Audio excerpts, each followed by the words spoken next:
the 4th chapter in 10th standard biology, keeping diseases away. Hope all of you remember the severe flood which affected our state 2 years back. But anyway, we have overcame that situation by standing unitedly. But after that flood, we faced many problems. Do you know what were those problems? Yes. First of all, we can say that there came the shortage of drinking water. Yes. Then what else? Yes. Various types of contagious diseases occurred. Then what else? A number of rats increased. So, do you know what may be the reason for such a situation? Yes, after the flood, there came a situation which was favorable for the multiplication of various types of pathogens and the transmission of various types of diseases. Only because of this favorable situation, various types of contagious diseases occurred. And you know that pathogens are mainly microorganisms. And you have studied it in lower classes that there are both useful microorganisms and at the same time there are harmful microorganisms. Can you say what type of microorganisms cause diseases in humans, plants and animals? Yes, of course. They are bacteria, virus, yes, what else? Yes, protozoans, fungi. All these are the various types of pathogens that causes various types of diseases. So today we are going to learn about the different modes of transmission of diseases. What are the different ways through which diseases get transmitted? Yes, of course, by contact. By contact. And what else? Second one, by contaminated food and water. Okay, through contaminated food and water.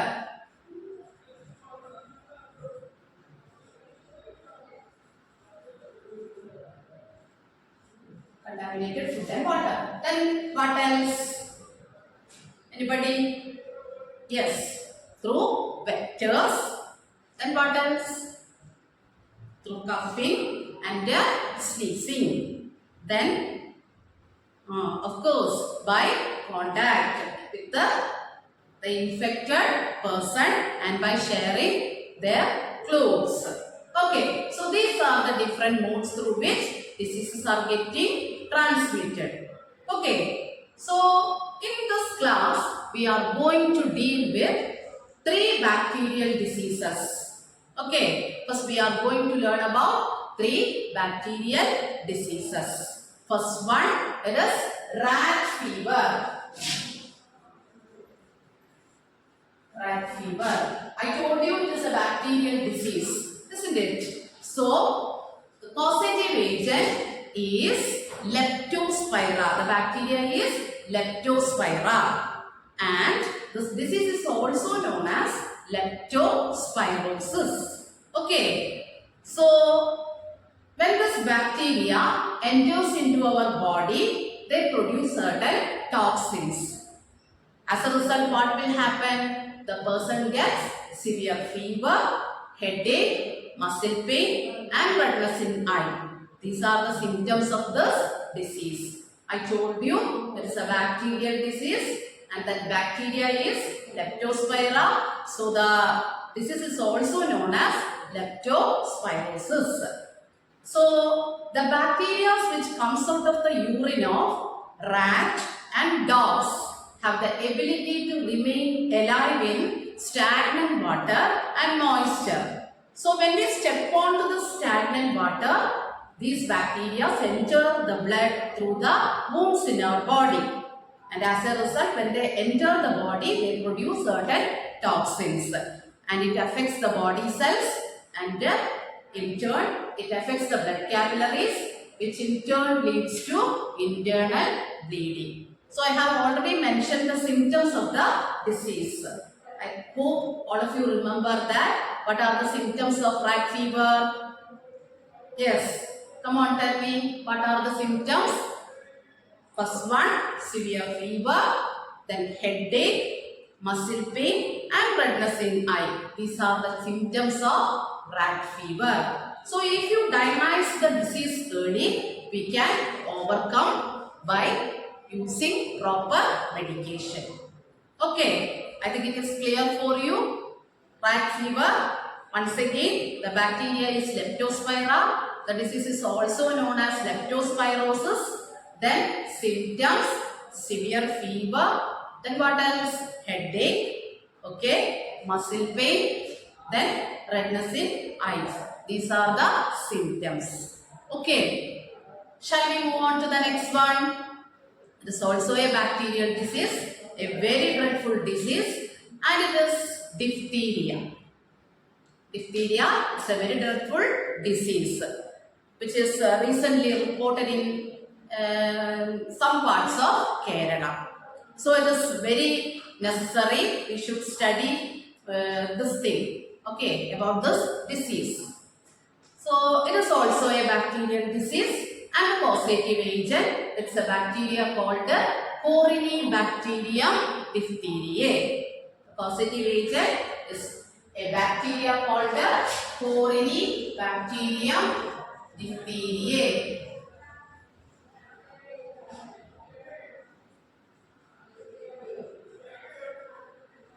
Diphtheria, Corynebacterium diphtheriae, and it spreads through when the person coughs or sneezes, or it enters to the other person when they comes in contact with the infected person. Through coughing, sneezing, or directly from the infected person to others, it spreads. Okay, especially it affects the mucous membrane of the throat and the nostrils. This bacteria, it affects the mucous membrane of the throat and the nostrils. And when they enter our body, they produce certain toxins. And by the action of these toxins, the body cells get destroyed, which are present in the mucous membrane. That is, the mucous membrane gets destroyed. Cells present in the mucous membrane gets destroyed. And within 2 or 3 days, a thick ash-colored coating develops inside the throat, which is the main symptom of the disease. Okay, clear? Once again, it is the causative agent, it is Corynebacterium diphtheriae. It affects the mucous membrane of the throat and nostrils, and the destroyed cells, by the action of the toxins produced by this bacteria, forms a thick ash-colored coating inside the throat, and this is the major symptom of this disease. Okay, then by administering antitoxins against the toxins, we can overcome this disease to an extent. Anyway, vaccination is the best preventive method. I think it is clear for you. Shall we move on to the next bacterial disease? It is tuberculosis. Tuberculosis is the next disease, and the pathogen is Mycobacterium tuberculosis. The causative agent, it's also a bacteria called the Mycobacterium tuberculosis. Then, so let us see the mode of transmission. When the patient coughs or sneezes, the pathogen enters the air and from there to other persons. This is the mode of transmission of this disease. Now let us see what are the body parts gets affected by this severe disease. Especially, that is mainly it affects the lungs. Lungs are the organs which are affected by tuberculosis. Besides, it affects the kidneys, joints, bones and brain. They are also getting affected by this disease. So, mainly it affects the lungs. Besides that, it affects the kidneys, joints, bones and brain. They are also getting affected by these pathogens. Okay, then let us see the treatment method. The treatment method is by administering antibiotics, we can overcome this disease to an extent. Okay, I think it is clear. And the vaccine used against tuberculosis is BCG. It is the vaccine that we use against which disease? Tuberculosis. Okay, is it clear? Okay, shall we move on to the next disease? It's a viral disease. We are going to learn about viral diseases. So before learning about viral diseases, you should know the structure of virus. What is the structure of virus? So recently we have met with some viral diseases like corona, Nipah, etc. Okay. So this virus, it has a very simple structure. It has a protein coating outside. And inside that protein coating, there is a genetic material. And that genetic material may be either DNA or RNA. Is it clear? The virus, it has a very simple structure. It has an outer covering which is made up of protein. And inside that protein coating, there is a genetic material. And the genetic material may be either DNA or RNA. If it is DNA, we can say that it is DNA virus. And if the genetic material is RNA, we can say it is RNA virus. Okay, so it has a very simple structure. So we are going to learn about the viral disease Nipah, which we have met very recently, isn't it? So the Nipah, it is a viral disease. And you know that the vector, you might have read it in newspapers and all, the vector is fruitivorous bats. Fruit-eating bats are the vectors of Nipah virus. That is, this virus lives inside the body of bats. But they won't cause any harm to these bats. It's a type of symbiosis, isn't it? We have studied it in earlier classes. You might have studied it in 8th standard, I think. Different types of relationships among organisms. So, the relationship between bat and that Nipah virus is a kind of symbiosis. Is it clear? So, these fruitivorous bats are the vectors of Nipah virus. Now, let us see how does it transmit. That is, they transmit from the bats to humans directly through their urine and their saliva. That is, from the bats, it directly enters into humans through their saliva and urine, or by eating the fruits eaten by, or by eating the remains of the fruits eaten by bats. Then in the same way it enters into pigs also. In the same way means from the urine and the saliva it reaches the pigs, or by eating the remains of the fruits eaten by bats it reaches the pigs. And when it comes in contact with these pigs, they enters into humans. So this is the mode of transmission of Nipah virus. Is it clear? And from humans, it spreads to others very quickly through coughing, sneezing, or when you comes in contact with the infected person. Okay, I think it is clear for you. Shall we move on to the next viral disease? It is AIDS.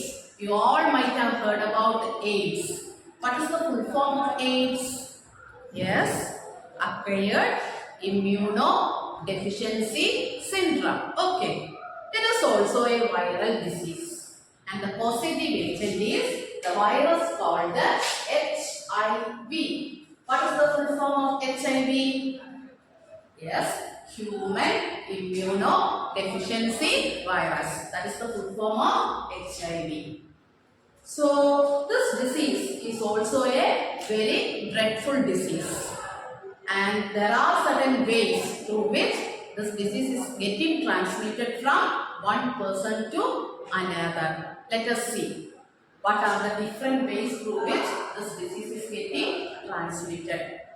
First of all, through unsafe sexual contact with the HIV infected person.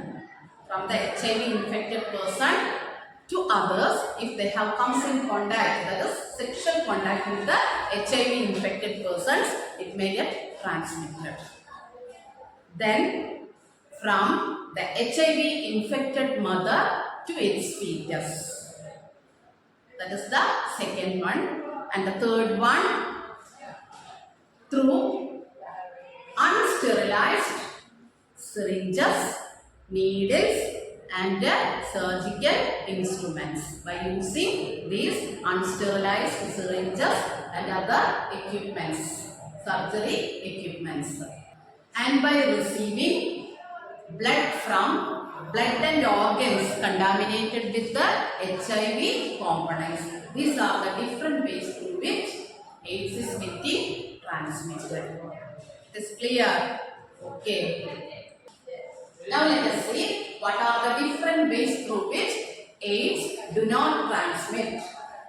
So when you come in contact or if you touch an HIV infected person, AIDS won't transmit. If you shake hands with him or if he coughs or sneezes near you, AIDS won't spread. Then through insects like mosquitoes or houseflies, it won't spread.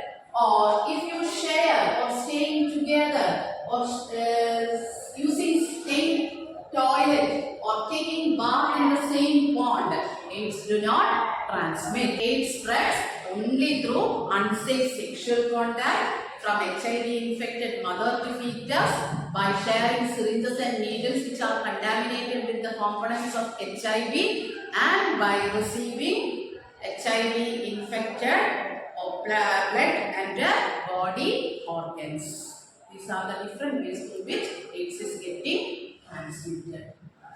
So one more viral disease we have to study, that is hepatitis, which means inflammation of the liver. It is also affected by virus. Virus is the positive agent for that disease. So you all know that liver secretes the juice bile. So when the secretion of bile is blocked, there will be an increase in the level of the bile pigment called the bilirubin in blood. I think it is clear for you. When the secretion of bile is blocked in the blood, the pigment bilirubin increases. So it imparts a dark yellow color to the white portion of your eye, then your nails and the mucous membrane. So these are the symptoms of hepatitis. Okay, is it clear? What are the symptoms of hepatitis? What are the symptoms? When the bile pigment bilirubin increases in blood, what will happen? There will be yellow color to the white portion of the eye, your nails and the mucous membrane. So these are the symptoms of hepatitis, that is inflammation of the liver, which is by the attack of virus. And how does it transmit? Let us see what are the different ways through which it is getting transmitted. It transmits through contaminated food and water. Then when you comes in contact with the excreta and blood components of the infected person, it gets transmitted. I think it is clear. Shall I repeat it? Okay. Hepatitis, it is also a viral disease, that is inflammation of the liver. Then you all know that liver secretes bile juice. So when the flow of bile is blocked, in the blood, there will be an increase in the level of bile pigment called the bilirubin. And as a result of that, it imparts a dark yellow color to the white portion of your eyes, nails and the mucous membrane. So these are the symptoms of that disease. So mode of transmission, let us see. It transmits through contaminated food and water or by when you comes in contact with the excreta and the blood components of the affected person. Is it clear? Okay. So these are the different viral diseases. Today we have learned 3 bacterial diseases, 3 viral diseases. So now I am winding up this session. We'll meet you in another session. Till then, thank you.